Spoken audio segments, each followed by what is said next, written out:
paikka, mistä on tarkoitus tehdä polku tuonne portaalle tästä välistä. Eli mökillä erittäin hyvä.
Hyvä.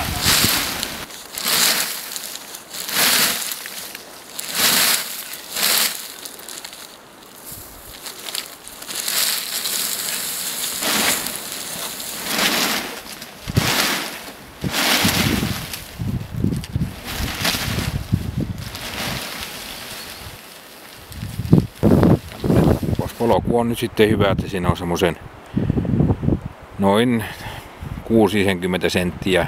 Tuolla toisin paikoin on sitten jopa 70 senttiä lunta. Siitä on poistettu semmonen 15 kuutioa lunta, eli tehty tämmönen hyvä polku. Ja vaikka on tämmönen muutama aste lämmintä, on niin sanottu suvikeli, niin se on tällä lumitapio lumensiirtolaitteella onnistunut tämä tehtävä muutamassa minuutissa. Sanotaan, että tässä meni semmonen noin 15 minuuttia tämmöisen polun tekee. Eli tässä nyt näkyy, miten laitetaan, kun tehdään semmoinen lumenkuljetusta varten tämä pussi. Eli päällimmäiseen pussiin laitetaan tällainen naru ja se menee sitten tuonne varteenkin, noin 4 metrin tämmöinen naru. Eli täältä varren suunnassa se on tämän näköinen homma. Eli narusta kun vejetään, niin pussisuu silloin sulkeutuu tuolta. Lumitapio muovi on siitä hyvä, että siihen ei tartu kiinni, vaikka näinkin on tämmönen, mikä paakkuun tuntuu tämä lumi, niin se ei tartu kiinni.